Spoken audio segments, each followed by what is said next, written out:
Hello and welcome back to another episode in our edition on critical mineral competition and access in Africa.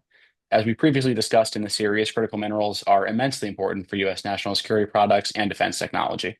However, this means the same elements are vital for the national security of other nations as well.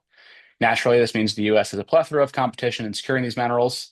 To understand this dynamic and how U.S. diplomacy can ensure American competitiveness, we are joined by former U.S. Special Envoy to the Sahel, Ambassador J. Peter Pham. In addition to his most recent service in the Sahel, Ambassador Pham has held positions in the African Great Lakes as a senior advisor to U.S. Africa Command, and currently Ambassador Pham is chairman of Ivanhoe Atlantic, a U.S. company developing ultra-high-grade Konkwane iron ore reserve at Mount Nimba in Guinea, among other projects in Africa. He's also a non-executive director at Rainbow Rare Earths, a London Stock Exchange-listed company backed by the U.S. International Development Finance Corporation.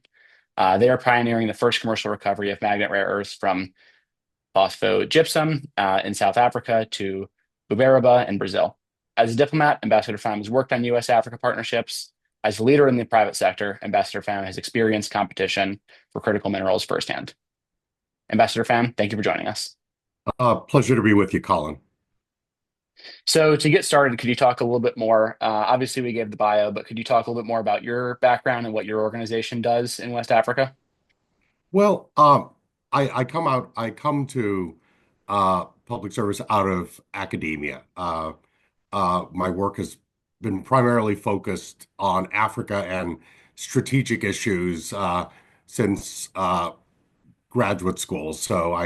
I've worked across the continent in I began my career in West Africa. My first two books were on conflicts there in the 1990s, but I've also worked in East Africa, a lot of work in the Great Lakes, especially the Democratic Republic of Congo, which arguably is the center point of both geological wealth for the world as well as competition for those access to those resources. So I've worked all across the African continent over the course of my career and come to appreciate not only the complexities of the challenges, but also the enormous opportunities that often missed in our policy discussions. Very interesting. And in your role at Ivanhoe Atlantic, could you describe what that process looks like in securing rare earth minerals, exporting them, et cetera? Well, Ivanhoe Atlantic is a U.S. company, privately held, although we're as widely reported, I can say I put it that way, widely reported in the financial media. We're approaching a public listing in the very near future. But we our primary focus, although we've got other uh, projects in the pipeline, our primary focus at the moment is the Conqueni iron ore deposit. It's the absolute richest iron ore deposit in the world, coming out of the earth at 67.5% grade. That means essentially there's no requirement for chemical treatment. It's ultra high grade iron, ready to ship to the United States and other allied countries. And the importance of that, although it's not a rare earth, so to speak, uh, iron is obviously necessary for steel building. But a lot of most people don't realize is most of the steel building and making in the U.S. Uh, comes from scrap iron or recycled, and that's good for certain things. It's good to make rebar if you're building a house, but to build battleships, jet planes, fighters, and other more precise applications, you need ultra high grade iron to go into the steel. And that's something that currently is entirely dominated by China. Interesting. So, talk about competition with China for a second. Is in rare earth elements like cobalt or coltan, it seems like a lot of it is mined in China. I have seen Well, numbers that say, actually, that's not true, Colin. China has specialized in rare earths, and on one of my other hats, as you mentioned, I'm director of Rainbow Rare Earths. It's a publicly listed London listed company specializing in rare earths extraction and processing. and it's backed by the U.S. International Development Corporation, the DFC. Uh, Rare earths are ironically not rare. They're found everywhere. What's rare is finding them in sufficient concentrations to make extraction of them economical. Now, China does not necessarily have more rare earths than anywhere else. What they have, however, is they have over the years been willing to go further than everyone else in the environmental damage, the economic damage that they are willing to extract rare earths from common soils, the chemicals they were willing to use, and they've built up a processing uh, facility and willingness to, again, perhaps go further than the rest of the world. As a result, they've managed to use their dominance of processing actually, rather than actual mining, to become the dominant players in the market to the extent that today China refines more than 90% of the rare earths in the world, and they've used that, as we've seen in recent weeks, that dominance and export controls to respond to tariffs and other measures taken by the United States and other countries. So the real issue there is not so much that they have more rare earths or they have more or mines, it's what they're willing to do to mine what they have, and more importantly, what they're willing to do in terms of processing. And a good example I always hold out is the fact that, er, 2 decades ago, the world's largest rare earth processing plant was in La Rochelle in France. And China waged, excuse me, a decade-long price war that forced the company Rhone Poulenc that was running that factory in La Rochelle out of business, entirely out of the rare earth processing business. Through a price war, they sold rare earths at a loss in order to strategically eliminate a competitor, and then subsequently, of course, raise the prices and uh, now control exports.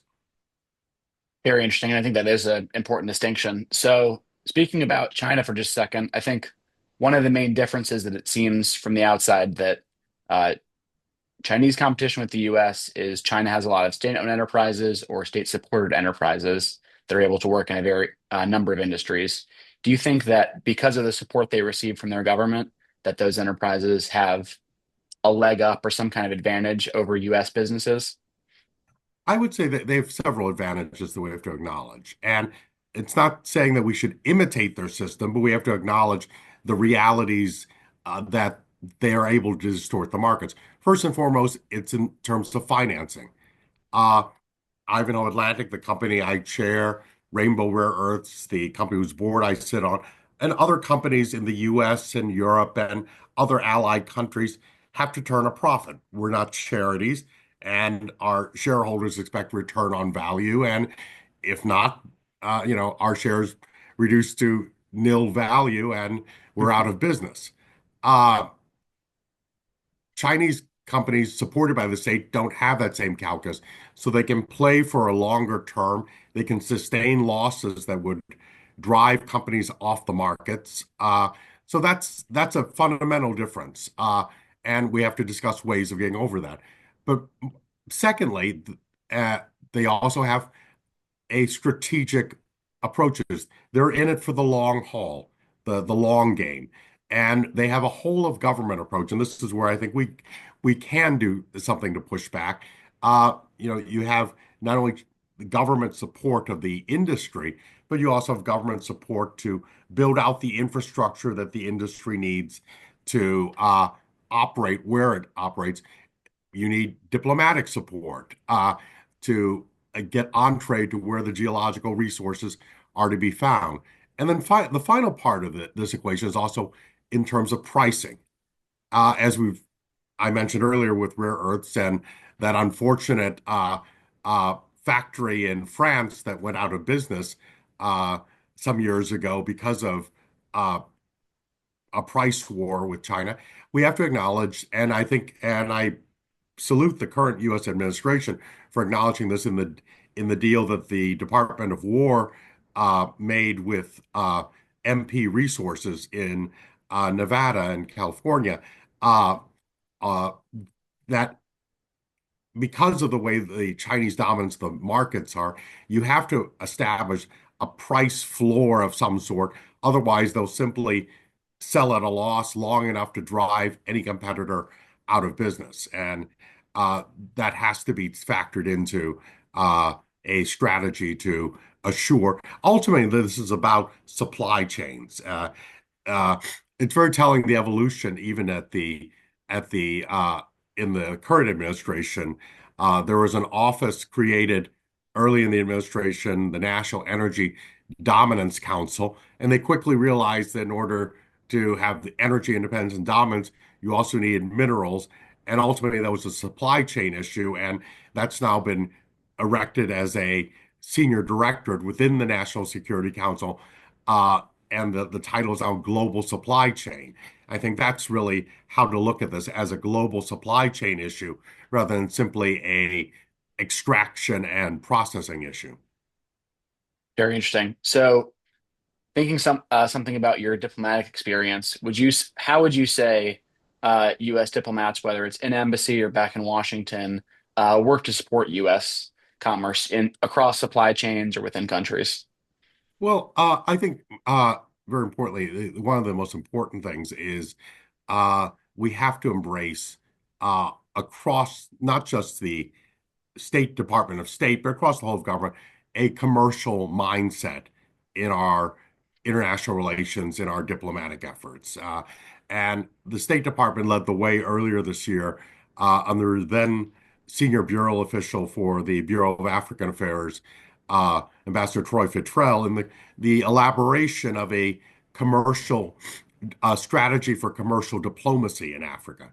We have to embrace that government is there not only to protect U.S. citizens and service U.S. citizens abroad and U.S. interests, but also U.S. interests include these commercial interests, advocacy with host governments, advocacy for the U.S. companies that have advocacy status from the Department of Commerce, but also bringing the whole of government to facilitate these transactions, much and the way the a strategic approach that some of our competitors do. We've not always had that. In fact, at some times we've had actually programs that actually I found work at cross purposes with our national interests in uh, securing the supply chain. Interesting. So, what do you think some of that advocacy looks like on the ground? If you're a foreign service officer, an ambassador, how do you think advocating for U.S. commercial interests in a country, what that process looks like? Well, I think it's a combination of first helping identify opportunities. Uh, not all countries, have a one-stop shop where all opportunities are posted on a website somewhere, investment opportunities. Some have, but they're more the exception than the rule. Helping identify opportunities and making known to U.S. businesses. I think one of the most valuable things that uh, U.S. ambassadors and other foreign service and even foreign affairs officers do is engaging with the American business community, not only where they're located, but back here at home uh, to help them locate opportunities. That's one. Secondly, once American businesses, and especially those in the natural resources sector, begin to invest, it's a long-term investment. Mining is not something that you can come in and flip it and turn around and go home the next day. You're talking about a years, if not generation long investment. The resource that Ivanhoe Atlantic, the company whose board I chair, is developing, we're talking about a uh, resource that will still be producing and shipping high-grade iron ore to the United States and its allies, a lifetime after I've left left this world. We're talking about a resource that's conservatively estimated by geologists to last in 70 some odd years. And so it requires continuous support from the local U.S. embassy and the whole of government, and also the helping put together uh, package. One of the most successful things done recently, and it illustrates, I think, both handover continuity of policy as well as the answer is the development of the Lobito corridor in southern Africa from Angola, the port of Lobito, through Angola into the Democratic Republic of Congo and into Zambia. It's both a railway, upgrading a railway to ship minerals to the Atlantic, but also a telecoms and communications component, an agricultural development component, regional integration component, all integrated into a strategic corridor. It's a strategic response to China's building of infrastructure in the Belt and Road Initiative. And it's something that began back in the first Trump administration, Secretary Pompeo's visit to Angola, followed up during the Biden administration, by visits by both senior officials, including the Secretary of State, Tony Blinken, and at the very end, President Biden himself. And we've heard expressed numerous times in recent months, it continues to have the support, high level support of the second Trump administration. So it's continuity of policy, U.S. companies involved in all aspects of that project, and it enables critical resources to be brought into the Atlantic.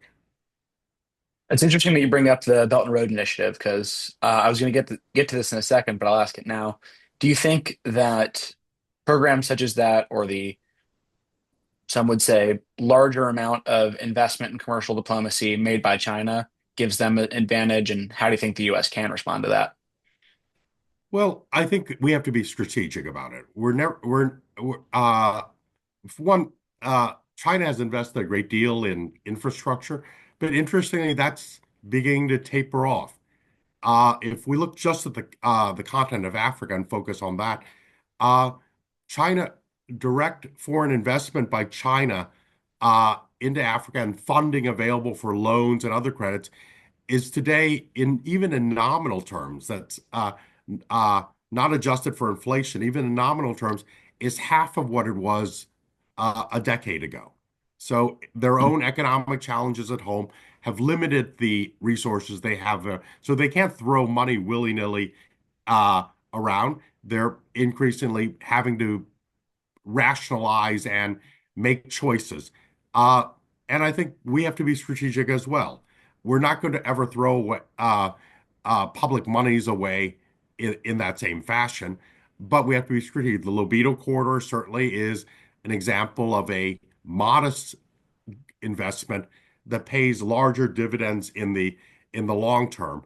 And I think other strategic corridors, we're looking at one in West Africa, the Liberty Corridor through Liberia into Guinea, uh, and other initiatives of that sort. So, and certainly there are different instruments that can be used by the U.S.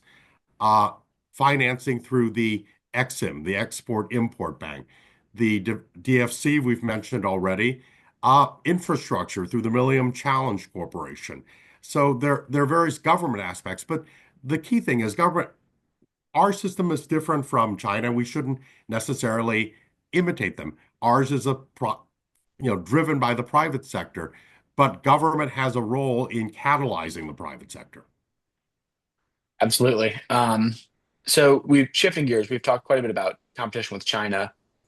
In your business experience, or those of your colleagues or competitors, are there any other nations that have a prominent presence in Africa that you think are worth looking out for? Well, certainly, in terms of investors in Africa, it's not just China, but we also have a whole range of what one could term middle powers that have invested heavily in Africa, and some of those are our allies. the Gulf Arabs have increased investment significantly across Africa, both in port infrastructure, both seaports and dry ports, as well as transport connections, but also increasingly in natural resources, uh, both to feed their own nascent industrial base, but also in terms of processing. And that's not necessarily a bad thing, potential partnership. Japan has invested heavily in resources. Again, and that's an ally country, and our European friends certainly have significant investments. And then countries like Turkey and others are involved. And we hear a lot about Russia, but that's quite frankly, although there are some uh, extractive transactions aligned with private military companies like the ex-Wagner Group, but in terms of scale, not so significant. Interesting. So a little while ago, you brought up environmental concerns regarding China's exploit or China's extraction of mineral resources. I'm curious in your business dealings with African countries and their populations if that is a significant concern for people. Obviously, environmental justice and the spread of climate change is a concern in the West. I'm curious if African countries feel that for an industry like mining, more sustainable steps need to be taken. Well, no one likes to live in an area with degraded uh, environmental conditions. And in fact, right now, literally as we speak, there's a huge controversy going on in Zambia about the damage that occurred and was an attempt to hide it from a Chinese mining operation in Zambia. And so, concerns are raised. But on the other hand, African countries, not that they want environmental damage or their people want it, but very often it's a question of, some business is better than no business. And out of economic necessity or desperation in some cases, they governments or communities have accepted unsustainable or what we would view as unacceptable damage. And so, and part of that, is their decision, but I think part of it also is the lack of competition and this is where I think a competitive advantage of American and other Western, if you will, businesses are. We operate under different rules.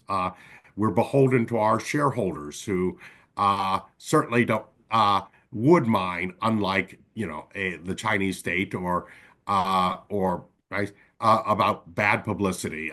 The last, as speaking as a board director, the last thing you want in an annual meeting is shareholder resolutions calling, questioning things that you shouldn't have done that you did. So, that shareholder rights and sensitivities is part and parcel of how we do business. And I think that's a competitive advantage, actually. Interesting. So I'll ask you one more question before I let you go. If you were in the room with Ambassador or Secretary Rubio or the interim Assistant Secretary of State for African Affairs, and they said they needed new policy solutions on critical minerals in Africa, what is the most important piece of policy you think the U.S. should be enacting that they aren't, or something they should step up their initiative on? Well, I think we now recognize, I've been at this a long time. When I began my career, it was a period when, you know, uh, people wondered if I was still touched in the head, speaking about Africa and strategic interests. Now I think it's undeniable. We recognize that the geological wealth of Africa, just look at the Democratic Republic of Congo, a country that I've spent a lot of time in, and the it produces roughly two-thirds of the world's cobalt. It's now become the second largest producer of copper. So both a rare, if you will, not tech, a relatively rare resource, cobalt, to a relatively commonplace. It's and everything in between. Uh, a country like that is a strategic partner to the United States and wants to be.